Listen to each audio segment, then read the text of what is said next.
Eric Metaxas Show is changing the way people think about radio, and there's nothing we can do about it, except say we're sorry. But we're not. Follow us on Twitter at Eric Metaxas for alerts and updates on the show, or if you just want to reach out and tweet someone. It's sweet to tweet. This is the Eric Metaxas Show. Now your host, Eric Metaxas. This is Chris Himes, Eric's producer. Eric would kill me if he knew I had secretly gotten behind the microphone. But the fact is, today is the day that Eric's book, If You Can Keep It, launches. And we wanted to air Eric's recent interview with our Salem colleague, Kevin McCullough, where Kevin interviewed Eric about the book. Eric is not in the studio today, and he thinks we're airing something else. Shh, we want it to be a surprise. Okay, so here's Eric's interview with Kevin McCullough. And my next guest is really one of those people that has been doing it for quite some time. In fact, he is a best-selling author multiple times over. You may be familiar with his bestseller of all time, which I think is still his bestseller of all time, Bonhoeffer. But he's also had a number of other best-selling books, and today we are here to talk about his latest and greatest. He is a nationally syndicated Salem Media Group talk show host. He is a multiple-time New York Times #1 best-selling author. He is an intellectual. He's a fellow at large or intellectual at resident or something like that for the King's College. Not sure exactly what that exact title is. And he's also one of the driest-witted people you'll ever meet. Eric Metaxas, my good friend, welcome to the Kevin McCullough Room. Well, with an introduction like that, I just want to slink away. I can only bring the folks down because that was so positive. Thank you very much. Thank you. See, I don't do to you what you do to me. When you bring me on your show, you tell all my dirty laundry. Right. How I was very brusque the first time we met. That's my love language. That is. If I sharing dirty laundry, don't tease you and make fun of you, it means I don't feel comfortable, like I feel I'm a little uptight. So when I really tease you, that's my love language. If you are a regular listener to the Kevin McCullough Show and you live in the New York area, because there may be people listening to this all over the planet, you'll know that Eric Metaxas is heard on our AM 970, The Answer Station, weeknights at 11 o'clock. But he is also heard in over 200 cities across the country on his daily broadcast that I believe clears live 2 in the afternoon. And then he is frequently across Fox News, CNN, MSNBC, these other places. And, of course, he is frequently seen behind a keyboard typing away furiously. He kicks out more books faster than almost anybody I've ever seen. And you do it the authentic way, Eric.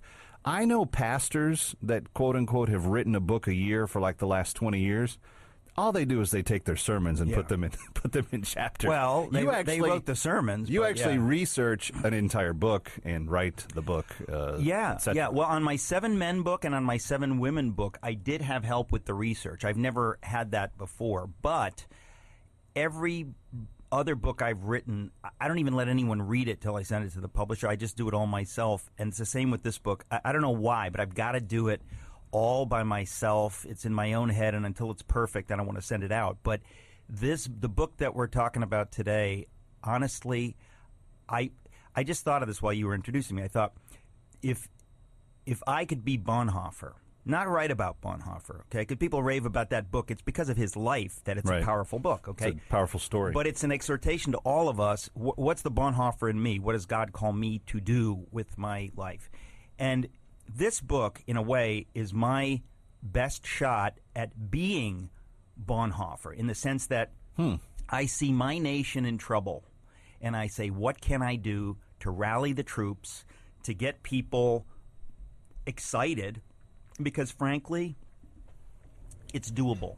In other words, sometimes people say, oh, what's the use? What's the use? That kind of talk is from the devil.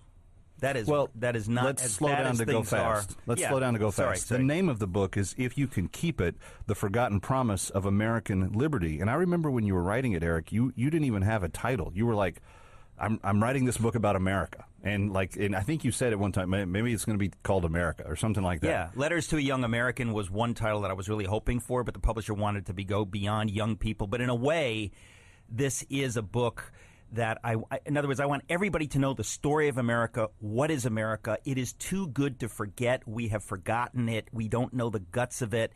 People coming from other countries, they get it more than people who live here because they see it afresh. They say, this is amazing. We don't have this in our country. So I said, I want to excite Americans about what we have. It's a great privilege to be here living in America. And along those lines, I just want to comment on, for people that are listening, if you see the cover of this book, it's a very engaging cover because it's this kind of pastel, like Tiffany blue, and it's got the Statue of Liberty on it. But she's blurred out everything except the torch. And then the title is written over her, If You Can Keep It, The Forgotten Promise of American Liberty. Eric, before we go any further, I want you to talk about this cover, the concept and what it means. Yeah. Well, a couple things. First of all, my parents are immigrants to this country. They came in the 50s. My mom came from Germany, war-torn Germany, East Germany, communist Germany. Right. My dad came from Greece, which had been devastated by the war, devastated by a civil war, and then an earthquake on his island of Cephalonia. So my parents came as immigrants. Both of them came in ships. Both of them passed the Statue of Liberty. And when they saw that, their hearts leapt. I write about this in the book, the experience of being a Greek-German American. My parents filled me with an appreciation for this nation. When they passed that Statue of Liberty, my mother said, I was very emotional. You know, this was not like, oh, yeah, it's America, right, you know. No, there's no cynicism. When an immigrant comes from a place where they can't get a job, they can't get a fair shake, and they see that Statue of Liberty, their heart says, yes, yes, yes, I'm home. This is what I have left my parents for, to make a life, to do something. And that beacon, that is at the heart of who America is. We have been a beacon of liberty and justice around the world for centuries.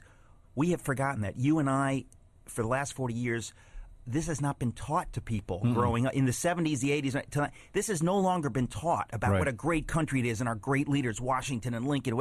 Basically, it's not being taught. And so this beacon that we are supposed to be is fading. And obviously, under 8 years of the Obama administration, it is fading, fading, fading, fading. And we don't know it. The world doesn't know it. And I'm saying we need to remember who we are. And the picture on the cover is that the Statue of Liberty is losing focus, is beginning to fade. But there's still a chance because the torch is still in focus. It is still possible for us to come back into focus, for us to get the big picture. And the light of Lady Liberty still shines. It's the light of, and that's at the heart of the book, is that America is a nation. It's a Christian concept that all of the founders and what I call the proto-founders, John Winthrop, and they said this is a nation, this is a city set on a hill.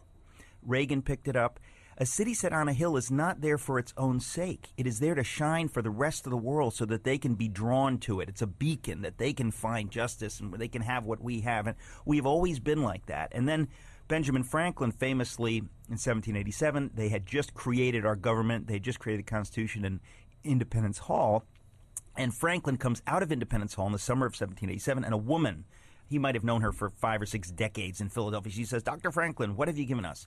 A monarchy or a republic? They think about this. This was the first time in the history of the world anybody created a government like this. So they actually didn't know, what are they going to come up with? Because they might have discovered that the Articles of Confederation, that's not working at all, and we need something stronger. We might need some form of monarchy. She asks him, Dr. Franklin, what have you given us, a monarchy or a republic? And he says, a republic, madam, if you can keep it. Oh my gosh, those words, if you can keep it. He understood the fragility of what they had created, that it was genuinely, and this is why we have to put aside our cynicism, it is genuinely up to we, the people, to keep the republic. We have lost that idea that the government is, we are the government. That's not, those aren't nice words. It is a fact. We've lost sight of that. We've become a little cynical. Conservatives, liberals, we've gotten sort of cynical, and we have this attitude like there's the government and there's us. No. We are the government. Right. We've got to take our country back. So when you have somebody like Franklin say, if you can keep it, he's basically saying it's totally up to you. And I feel like right now, no matter who becomes president, that's exactly where we are. This is the last exit before the toll. If I sound like I have urgency, it's because I have urgency. I feel like America is vanishing, like the picture of the Statue of Liberty on the cover of the book. It is vanishing, and it will be gone forever if we, the people, don't do something about it. So I'm very passionate about getting this message out, especially to young people, but to every American who doesn't already know it, which is most of us. You're listening to the Eric Metaxas Show. More with Eric's conversation with Kevin McCullough coming up next.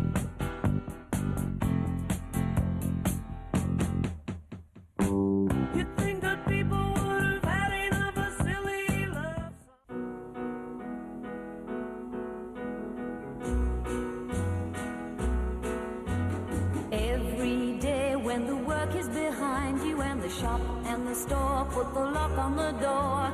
Just We're back with the Eric Metaxas Show. You're listening to a special conversation with Salem, New York colleague Kevin McCullough and Eric Metaxas on Eric's book, If You Can Keep It, which comes out today. Now more with Eric. You talk about Benjamin Franklin, and you talk about the founders. Several of them wrote about the idea, or at least made reference to the idea, that the idea of America was fragile and could be lost. I think it was Jefferson that wrote about the idea of America going away once a population understands that they can vote themselves a raise. That's it. Adams wrote frequently about forgetting the idea of what real freedom looks like and why it empowers people.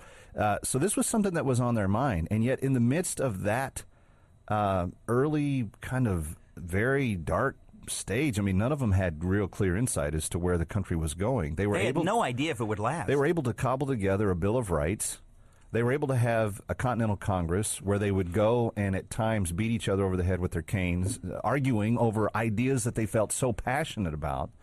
And Eric, at the center of all of it, there was this express understanding that apart from God and an understanding of at least basic morality, that the country would be most doomed. Talk about the connection of what we are forgetting and possibly losing, right, and its tie to the Almighty. Okay, well, first of all, this is the biggest thing in the book, right? Now, there's this idea that, I say the title is If You Can Keep It, The Forgotten Promise of American Liberty. Well, what have we forgotten? What is this forgotten promise?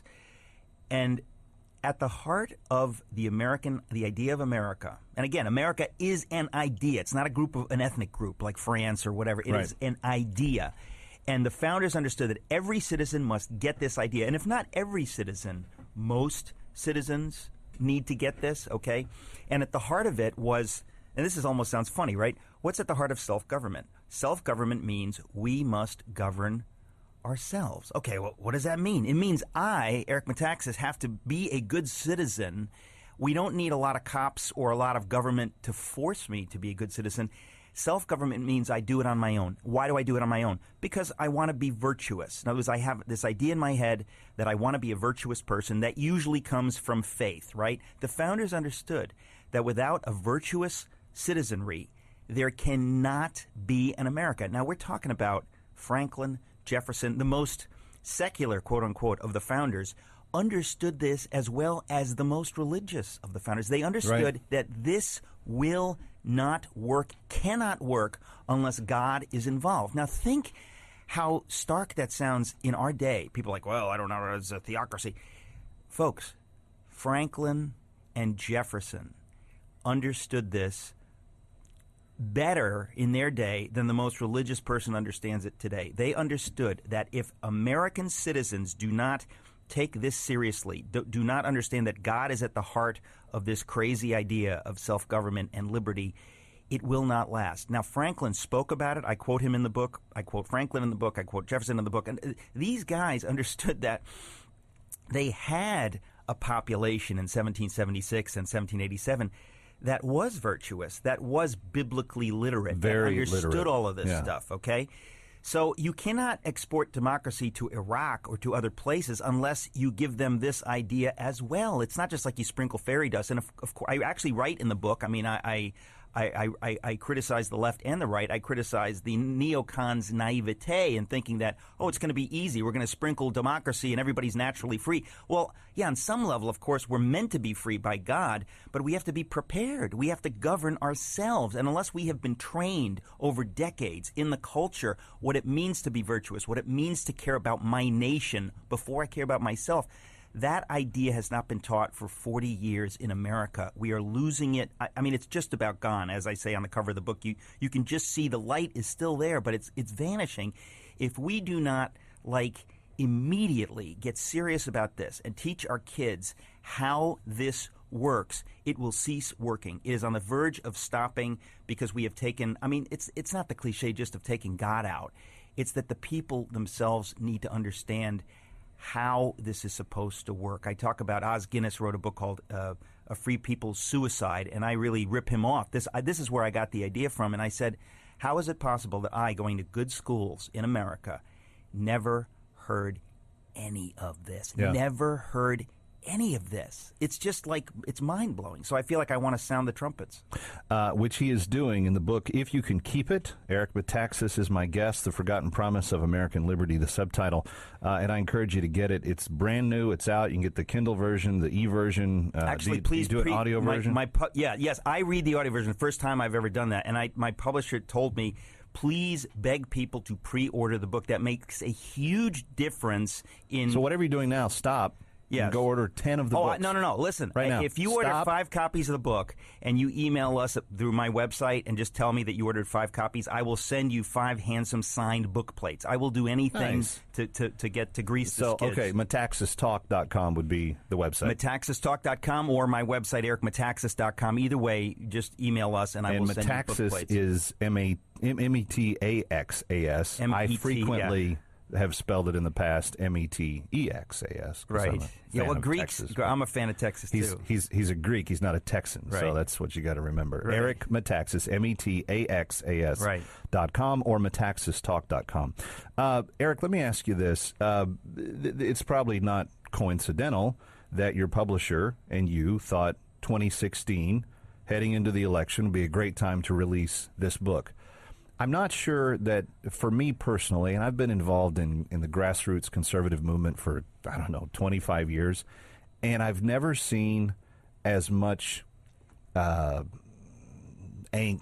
as much confusion, as much misunderstanding, and I think it's legitimate, by people who really want their vote to count for an honorable choice in the election. And during the primary, there was a lot of people saying, hey, we have choices. In fact, if you had told me at the beginning of the 2016 journey, you look at those 17 guys that are on the stage and take out 3 or 4 of them, Pataki, Gilmore, Lindsey Graham, maybe 1 or 2 more, and you give me all the rest. Look at what you had. You had 6 governors that brought about some of the biggest reforms in their states.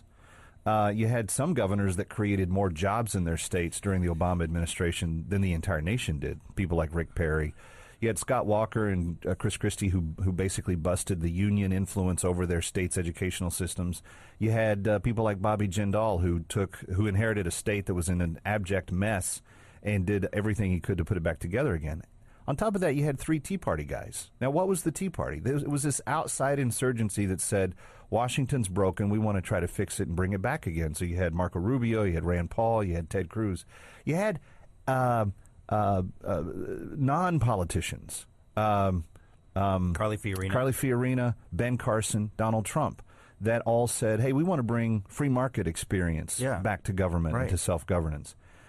What we have been kind of now narrowed down to is really problematic for people that want to be very, very principled in terms of as pure as they can, because there's no really perfect option left. I consider for myself, I never in my life want to do anything unprincipled. The question is, how you have to have some context, right? In other words, I'm telling people, if it's a choice between, it is a choice in my mind between Trump and Hillary, or Trump and whoever else, Biden, or it doesn't matter. And here's the thing. When people tell me everything that's wrong about Trump, they're 100% correct. You're right. Okay. But I got to tell you something. First of all, I think people do overstate it with him. People kind of get crazy. And when I think about some of the stuff he's done and said, I get crazy. But you got to put that aside and you got to say, look, we have an opportunity here to, I would say, it's almost like if we're at the cliff, okay, we have an opportunity maybe to pull back 10 feet from the cliff, because we have the possibility of electing somebody who probably will, now people get really cynical, but I would say probably will nominate Supreme Court justices who are constitutionalists, who are good guys, who get it. They basically get the way. And you're saying probably will, based on the fact that he released a list of names that he said are kind of ideal guys. Even before he released that list, I said people are going to come around him. Chris Christie down the line, Marco Rubio, they're all going to eventually come around. He's going to be forced to play ball a little bit. It's not like on the campaign where he can run around from podium to podium and say whatever pops into his head. He's going to be the president. He's not going to be giving speeches every 20 minutes. He's going to have to, And so the point is that if you get a couple of Supreme Court justices that are halfway decent, okay, they don't have to be Ted Cruz, okay? They're halfway decent. That is almost like pulling us back from the cliff. If you by voting for a third party or whatever, allow Hillary Clinton to squeak in there. Ladies and gentlemen, this makes me sick. It is game over for America because you're going to have Supreme Court justices. It's not like, oh, who is she going to pick? She is going to pick the people who are going to be rubber stamping whatever Sotomayor thinks, whatever Ruth Bader Ginsburg thinks. These people, it's guaranteed that people will be put in who are going to legislate from the bench, which is unconstitutional. Irony of ironies. The people who are supposed to protect the Constitution on the Supreme Court are behaving in a way that is unconstitutional. The Eric Metaxas Show. This is producer Chris Himes. We are listening to a special conversation with Salem colleague Kevin McCullough and Eric Metaxas on Eric's new book, If You Can Keep It, which comes out today. More with Eric coming up.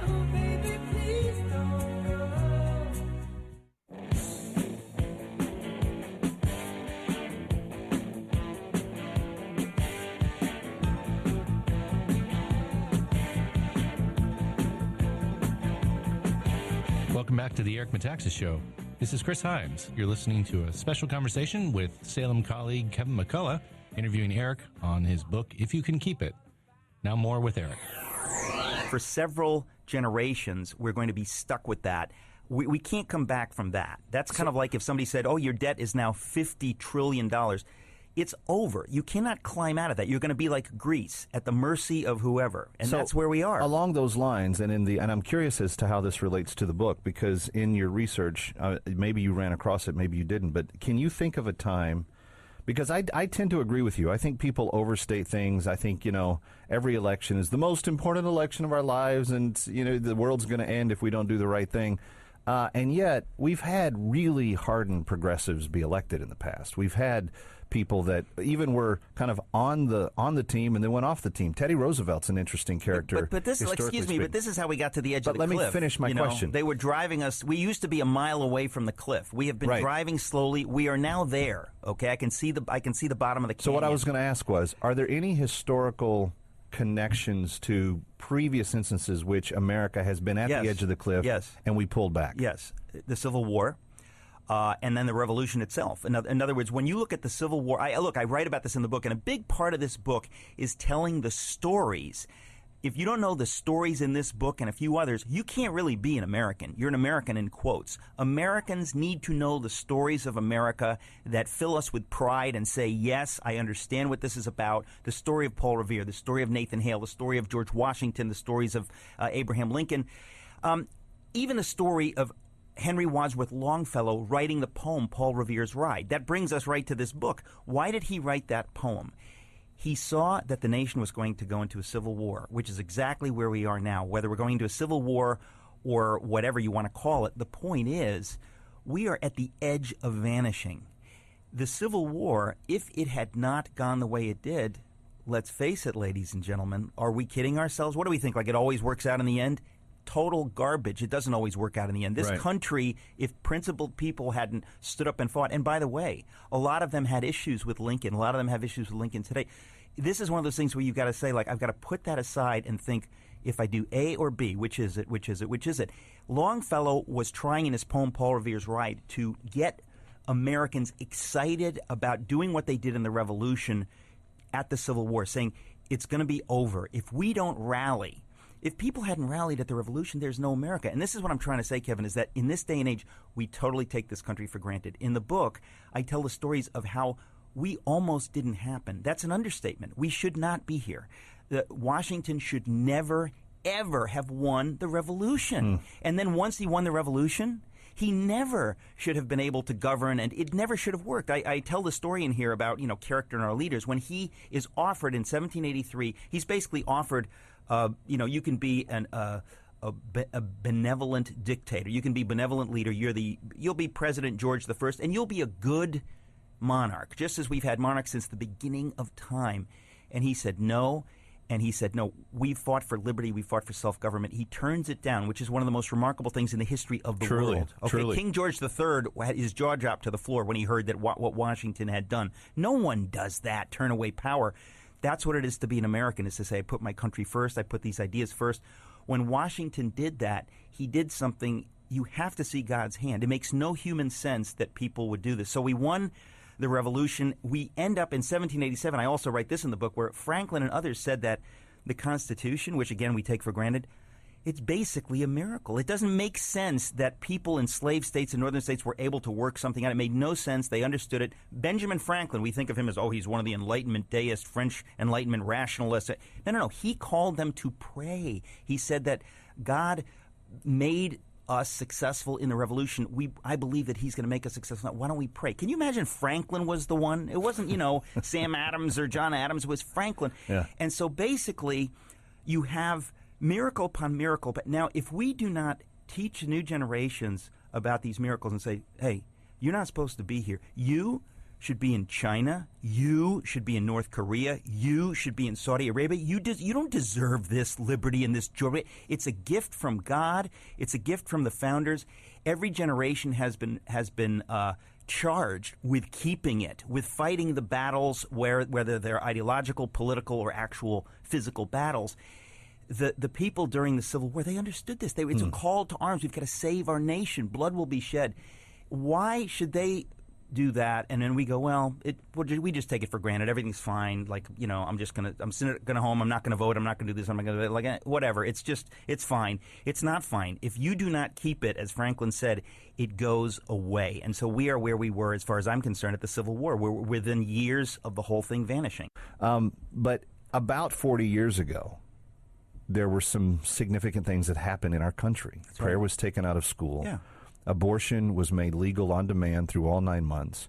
And you had the sexual revolution that was kind of coming to its fullest kind of fruition. And you began to see at-will divorce, an increase in publicly demonstrated adultery in media, film.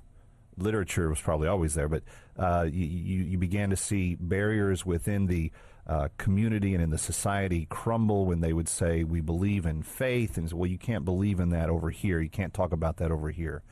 How powerful an impact have those cultural forces been in the premise of your book? There's nothing else to discuss. It is those things. It's the culture. But one thing you didn't say, first of all, everything you said is absolutely true, but the other piece of it, the piece that I write about most in this book, is the narrative changed.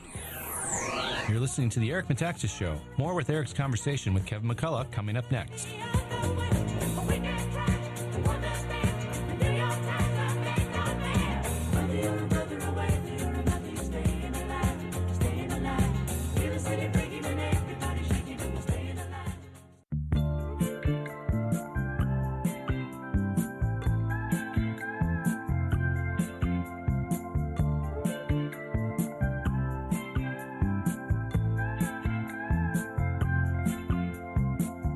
Welcome back to the Eric Metaxas Show. Now more with Eric's conversation with Salem colleague Kevin McCullough.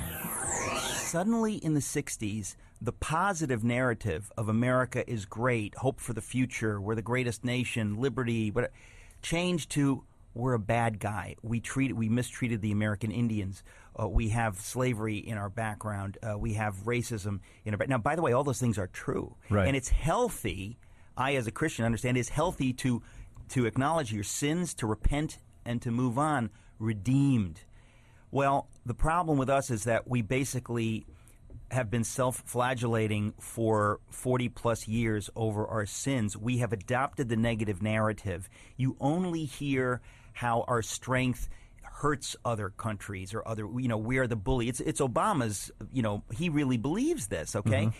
And the left, since the 60s, has believed this. It's been basically saying, we're the bad guy. We've done bad things. We need to acknowledge those things. We need to talk about things. Now, it's good to know those things, as I just said, but if you stop there, you are telling a lie, because this country, and that's what this book is about, is without any question, with all of its negatives, the greatest nation in the history of the world. Now, I talk about what is patriotism. It's not like, hey, we're better than other. That's not the point. It's these ideas that have been given to us as a gift from God. So if you think, hey, I'm American, anything you have that is good is a gift. You don't deserve it. It's been given to you to keep, to use, to reach others with it, right? So the idea of patriotism, the left seems to think that patriotism, it's a bad thing. It's saying we're better than others. Why do we say God bless America? Why don't we say God bless France, God bless the rest of the world, whatever? Now, if you say God bless anything in the right way, in the way that God says it, you really are speaking blessing to the whole world, because you understand that whatever I have is given to me to bless others. That's the idea of America, the shining city on a hill, the torch of the Statue of Liberty. We have always said we want to be great so we can bless others, so more people can come here. We can export these ideas of self-government to the whole world. During the Cold War, we understood that we want these ideas to go to Russia. We want those people to be free. Even though it didn't work out so well, that was the idea behind Iraq. That's the idea behind Afghanistan. These ideas have been given to us to bless the whole world. So our patriotism is a different kind of patriotism. It doesn't say, I'm better, you stink. Now, there have been those kind of patriots, and I think the left reacts against, America, love it or leave it. And again, I write about that in the book. America, love it or leave it, that's not love, You've got to love your country means to call it to account. But if all you ever do is speak the negative stuff, so for 40-plus years, we've been getting a steady diet. And I think of the films of Frank Capra. Think that kids watching Mr. Smith Goes to Washington. Yeah. Think of kids in school memorizing The Midnight Ride of Paul Revere, learning about Nathan Hale, learning about George Washington crossing the Delaware, and all these amazing things. You fill young people with hope and idealism. Cynicism has killed all that, and I think that it's evil. And it not only is it harming the United States, okay, it's harming the whole world. If we are not a beacon of freedom for the world, if we're not living out our God-given passion and purpose to reach the world with these beautiful ideas of self-government and liberty of every kind, religious liberty, we're failing the whole world. We're not just failing America. So if you really think about it, keeping America is an opportunity to reach the whole world. We've sent more missionaries to the world, more aid, we've helped people around the world. We've sent soldiers, we've done these things. That's always been our core purpose, and that's what we're losing. Our colleague Dennis Prager says it this way, and it's the first time I heard it, it stuck in my head, but he says that when America is strong, the world is safer. Absolutely. That's and exactly when it. America is timid, the world is a much more dangerous place. We're the only power that has used our military might exclusively for the liberation of others. We've never taken territory. We've always been about being the first on site when there's a major tragedy. We've done more by way of that than any other power, and that comes from a moral foundation, a moral viewpoint. There's no doubt. Without us having a sense of morality, we would just be another bad actor on the stage. And the thing that's troublesome about the last 8 years, and I wrote about this foreshadowing in my book, No, He Can't, but it's really come to fruition. You have a person in Barack Obama who fundamentally saw America as what you've described, someone who was a wrongdoer, someone who made the wrong choice, a colonial power. None of these ideas or impressions are validated, but this is what he was taught under the people that he sat under. That's exactly right. And without teaching the true story, which you've taken a mighty swing at, in If You Can Keep It, The Forgotten Promise of American Liberty by Eric Metaxas, you need to get a copy. This is going to be like required reading for like history classes. I'm telling you, that would be my dream come true. And trust me, Kevin, when I say it's not about the money, it's not about selling books.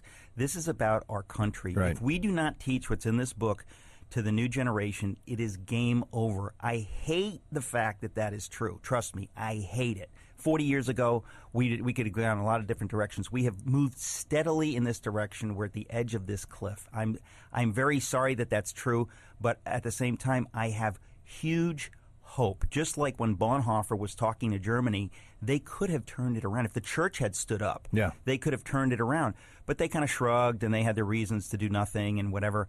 I really don't believe that's God's plan for America. I believe his plan is that we would take back our country and do all these things, but it's not a conservative thing. You can give this book to liberal people. As long as they're not crazy, they will love this book. And I've tested this. I've given this to friends who are liberal, to friends who are secular.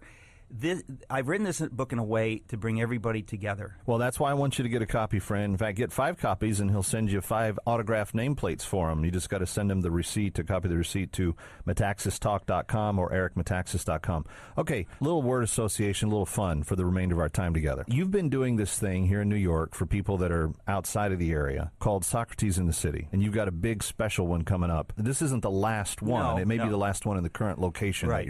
that you're hosting. Yeah, well, anybody who goes to SocratesInTheCity.com will find that, yes, on June 14th, which, by the way, is Flag Day. Now, I write about Flag Day in the book, and it's kind of in a funny way at the heart of the thesis of this book. We need to remember days like Flag Day. When I was 10 years old, we celebrated it, right? I didn't plan for the book to come out on Flag Day. The publisher just told me it's coming out June 14th. I said, you're kidding, right? Did you know that? They said, no, we just picked it, So it's coming out June 14th, and we are launching it here in the city with the Socrates in the City event, where I'm going to be basically giving a lecture. Normally I interview people, but this is going to be me talking for 40 minutes on the book. C-SPAN will be there, and I am going to talk about what I've just talked about now.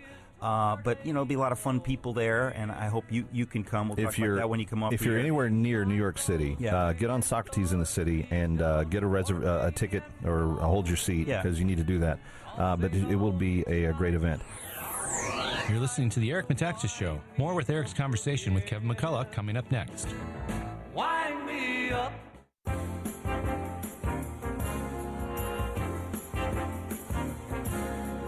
Would you like to ride in my beautiful... Welcome back to the Eric Metaxas Show. You're listening to a special conversation with Salem colleague Kevin McCullough and Eric Metaxas on Eric's new book, If You Can Keep It, which comes out today. Now more with Eric. Okay, little word association with talk show host, intellectual, college lecturer, professor Eric Metaxas. Favorite food? That is... I don't have a favorite food. How about that? New York pizza probably comes closest. Okay. Favorite type of pizza? New York pizza. The difference between New York pizza and like deep dish pizza. I'm Greek, okay? I hate Greek pizza. I can't eat it. I didn't even know Greeks made pizza. I mean, if you leave the New York area, like, Chicago has deep dish pizza, which is a little bit more like that, but around the country, it's almost funny. Like, you think, this is not, what is this? Favorite sports team growing up? New York Mets. Mets, not Yankees. I was born in Queens, New York, with all the other Greek kids. Okay, I grew up a mile from Shea Stadium. When I was 7 years old, Did you shag foul balls under the stadium? No, I did not. Try to sneak in? I did not do that because that was during liberal New York mayoral administrations where there was a high crime rate. So I was not allowed to leave my parents' site. Favorite city besides New York in the world? Probably this is tricky because I love Germany. So much. I've traveled there many times, and the same with Greece. But if it were in America, I would probably, it's kind of weird, say like Dallas, Texas, because I go there all the time. I've got so many friends there, so it's not about the city. Right. But around the world, there's so many European capitals that are just heavenly. So pick one. I wouldn't know where to start. Well, recently, my wife and daughter and I, we went to Stockholm. Okay. And I was blown away. I said, what a beautiful, it's so beautiful. It's just cold, incredible. but yeah, it's nice. It's not cold in the summer. But there's so many, we love Berlin. There's 9 other months besides summer, Eric. Yes. Well, I love, Berlin is beautiful. Okay. I really have a heart for Europe because that's where my folks are from, and I realize that Europe is the canary in the coal mine and we're going in that direction. And you've got touchable roots there since your parents were first generation. Oh, all my relatives are still there. Favorite film of all time? Oh my gosh, there are several. I can't say one. The Ingmar Bergman's Seventh Seal was 1957. The Seventh Seal, unbelievable. The funny thing is, Ingmar Bergman, he's thought of as an atheist, right? His films are some of the most Christian films because they are very seriously dealing with the issues of life, death, God, meaning. Like the big questions. He's really struggling with these questions. Favorite passage of Scripture? I always just say Philippians chapter 4 because there are several passages in there that are my favorites, like the one, rejoice in the Lord always. I can do all things through Christ who strengthens me. And then be anxious for nothing. This is probably the favorite. Be anxious for nothing, but in all things by prayer and supplication with thanksgiving make your requests known unto the Lord. Now that is an interesting thing because we have a God who loves us so much that he commands us never to worry. He doesn't say, try not to worry. He commands us. Last one, and this is my favorite one. If you were not a communicator, a writer, radio host, TV personality, whatever you've done in your life, you've done a ton of stuff. What would be the thing you would want to do with your life? Singer, actor. Really? Yeah, I really regret that when I was at Yale, I was an English major, and I really wish that I had done a lot more with acting and performing because I'm doing more and more of it now. I mean, even, hosting Socrates in the City, I do kind of like a, stand-up intro type of thing. And I feel like I've been, doing it more and more and more and more, and I realize that when I'm on stage or when I'm in front of a microphone, I feel much more alive than when I'm not. I know the feeling because I've been doing this a little while. Anyway, Eric, it's good to have you. Thanks for coming in. Thanks for pouring your heart and soul onto the pages of If You Can Keep It, The Forgotten Promise of American Liberty. Go on metaxastalk.com or ericmetaxas.com. And again, Metaxas is spelled M-E-T-A-X-A-S, Metaxas. And get a copy. If you get 5 copies, you send him the receipt. He's going to send you autographed nameplates in exchange for it. Come on back sometime. Oh, this has been a joy. Thank you so much.